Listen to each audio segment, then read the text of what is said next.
He's in charge of the roof gardens and the Babylon restaurant, and I think perhaps his forte is staff management, recruitment and training.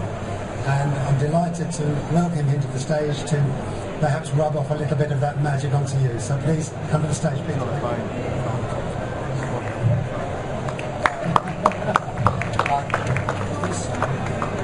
I think that's okay. Everyone hear me okay? Yeah. Okay. Well, thanks for the introduction, and it's obviously really nice to be in Birmingham to talk to you today about hospitality. I'm obviously from Liverpool, but moved away many years ago. When I was 17, I left Liverpool to go and work in the States. I got there by chance because my sister got a modelling contract in Miami. And after 3 weeks of being there, she said, come and join me in Miami when I was just 17. That was many years ago. And my first job in hospitality was actually as a dishwasher, because I was in construction, and I hated construction. I just couldn't get it. And my option was either to go back to Liverpool, or my sister's friend had a restaurant, and she said he's looking for someone to wash the dishes. And I said, okay, I'll go and wash the dishes. And the subject today is about how to retain and look after staff in our industry, which is hospitality. And the reason dishwashing really appealed to me at the time was because the guy that owned the restaurant came up to me on my first day and just knew my name. He said, oh, you must be Peter. And I was like, oh my God, he knows my name. And he took me for coffee, and he spent 5 minutes with me just saying, you know, washing the dishes is really important, because our crockery really needs to be clean and it needs to be well polished. I remember thinking, this is a really important job, I'm really going to polish this crockery, you know. And then after about 2 weeks of me polishing the crockery really well, he come up to me and he says, oh, our commie waiter's called in sick. We need someone to run the food. So I was really nervous about that. And again, he took 10 minutes, took me into the restaurant, showed me the table numbers, and really took time with this young lad that was obviously nervous about going onto the restaurant floor. And I was like, God, this is a really big opportunity. I've got to take the food out to the table and I can't get it wrong. And anyway, this was over 20 years ago. My first table was a chicken and the beef to an American couple, and when he was having the chicken, he was having the beef. And the lady said, oh, where are you from? Are you from? I said, I'm from Liverpool in England. She went, oh my God, you know the Beatles? And I said, yeah, I know the Beatles really well. I know Paul McCartney, blah, blah, blah. Obviously lying, exaggerating. And I could feel the manager, Nick, the owner of the restaurant, was actually feeling behind me, and I was like, I'm in trouble, because I've been talking for a while, I like to talk. And I went back and I went to apologise, and he said, no, he said, you've got the people skill, you can go really far. Well, you're our new commie waiter. And I said, no, I want to be the kitchen manager, I want to be the head of the kitchen quarters, you know. And he put a really good training plan in place, he buddied me up, and one thing in Virgin where I work today that's really important is mentoring, is we sometimes forget when we advance in our careers how important it is to be that younger person, and how important that younger person is to our business. And what he did really well is that he buddied me up with one of the head waiters, and I was working under him for 2 weeks, learning the trades of doing the waitering, the skills, the to-do list, the checklist, and really had this cushion to depend upon, which was this head waiter. So I've gone from the business owner, Nick, giving me that cup, my first ever cappuccino it was actually, to being mentored by this head waiter at this restaurant. My sisters are still there, our youngest sisters are coming to America by this time, and then about a year and a half on, I was asked to go and open one of his other restaurants in Fort Lauderdale, which was just north of Miami. And then I was there for about 2 years, and I'd learned the skills of waiting, and I became a trainer, and I remembered all of the skills I'd learned through the mentoring, the cups of coffee, and then when I was the trainer, I embedded them when I was training young people. So there was this domino effect of development and training within the restaurant, a very successful restaurant. 2 years on, me and my sisters were like, we've done it in Miami, let's go to Vegas. We had no idea what we were going to do. It was like 3 young kids from Liverpool living the American dream, let's go to Vegas. And we went to Vegas.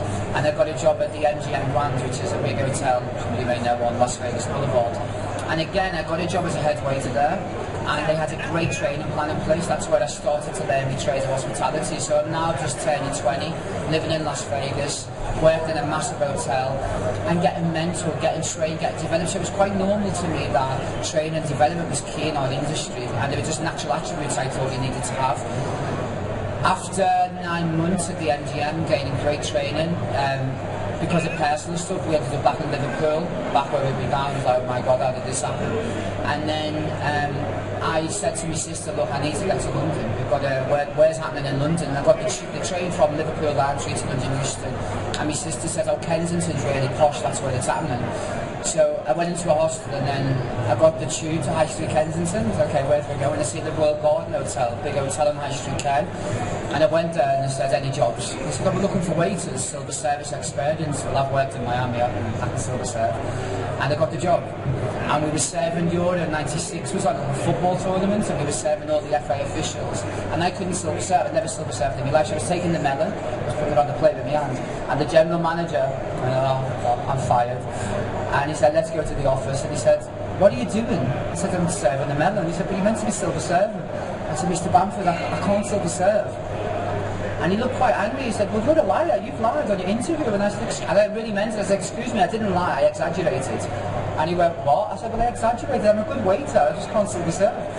And he said, you know what, there's something about you I like. And as opposed to him, which a lot of managers could have done, being a bit older, seeing this cheeky lad from Liverpool down in London, he said, you know what, out the door. But he put me on a training management course. He said, you could actually do well in this industry. And he put me on a 2-year management course. And one of my weaknesses is I'm dyslexic, so I'm really bad with figures, and I never really did well at school. So I did everything in the Royal Garden apart from reception.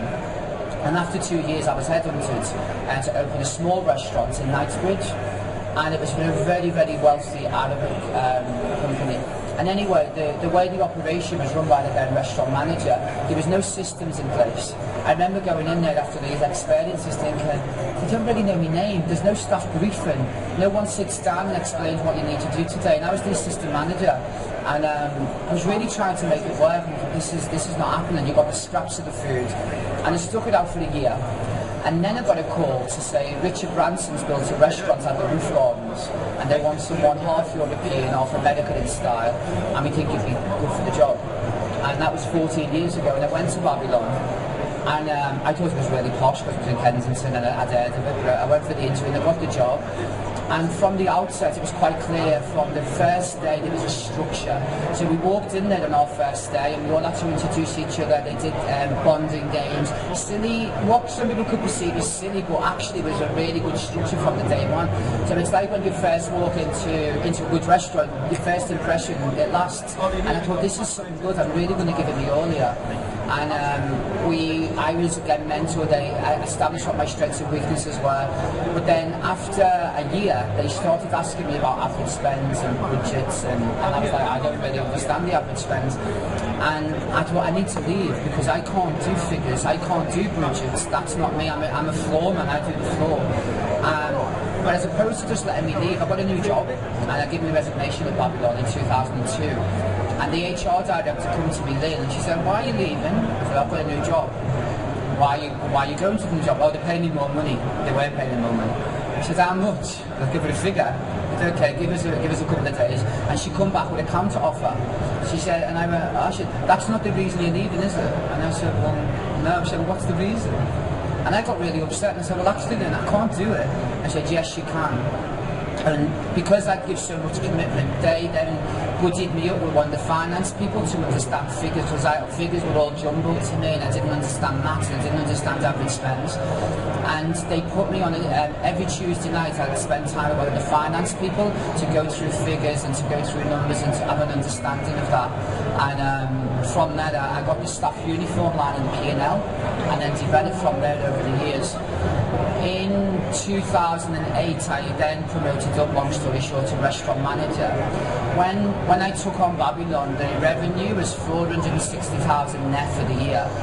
Now it makes over 4.6 million net, so it's been a steep rise from 2007. Why is Babylon so successful? I believe it's because there's people like Megan who's here today. Megan came to Babylon 7 years ago. Sorry, she hates when I do that. She came to Babylon 7 years ago. She was studying a degree at the Richmond University, and she just wanted to be a waitress 2 nights a week to earn some extra money. but I spotted she wasn't the best waitress for me. It wasn't their thing, you know. She didn't seem comfortable in the position to me. And I had a chat with her one day and said, have you ever thought about hostessing in reception? She become a hostess, and then one night I seen her typing like this, you know, not looking as she was talking to me. I said, well, she can really type. So that's always a good receptionist, you know, taking reservations, doing the confirmations. So then Megan became a reservationist, become a senior receptionist, and then she was graduating. And I said to her, you know, what's your passion? What do you want to do? And she said, well, I want to work in a team. I want to be creative. And I got her some work experience with our PR company, which cost me no money. 2 weeks work experience there. She was then really motivated to Babylon. And I never wanted to lose her. So a supervisor role came up about 4 years ago, which we put Megan into. And then I said to her, look, instead of going off into a new industry, why don't you, a reception manager was going to become available. And I said, why don't you apply for reception manager? You know, it could be a good way for you to get into managing people, get you on the good career slide. And 3 years ago, Megan accepted the role of reception manager. But what I have now is a dedicated employee that's passionate about Babylon, that trains and develops her team. And I have a succession of reception managers and supervisors in place. And what it also creates in hospitality is a regular face for customers to see. So all of my management team I have now, I've got 7 managers, all started at operational level, and I've promoted them up to managing where they are. That saves a massive cost on staff recruitment, because recruitment agents charge a lot of money. I've never paid a recruitment agent for a manager in my years, touch wood. Staff training, when you've got people like Megan, they have a training program in place that just grows, that just happens with inductions, and we've embedded a culture at Babylon that it is a business, but the fact that we're part of Virgin, we have a thing called Screw Business as Usual, which comes from Richard down the group, and that's about inspiring your people, empowering them, making them aware of what the business is about. So in some experience I've seen, a lot of restaurants don't share the business model with the team, or they got there just too young. When you get a bit older, we forget how rich of intelligence young people have, and I use the young people to come up with the ideas and the concepts of Babylon today. So in Babylon we have a very strong induction program, a very strong appraisal program. I still sit down and have that first cup of coffee with all new team members, and we've got over 130 staff. But just taking time with a young person and valuing them, and not knowing the name, or oh, you're that new one, or as one said to me, oh, you're the new boy. What? The new boy? You know, you've got a name, you've got to value them, and young people are looking for inspiration. I find in our business that just taking time to set targets, communicate, take time. I have a thing called kick-off, where you tell them how much the budget is. Not many young people even know how much the restaurant makes in a year, or what the average spend of the restaurant is, and you can do that in a really fun way.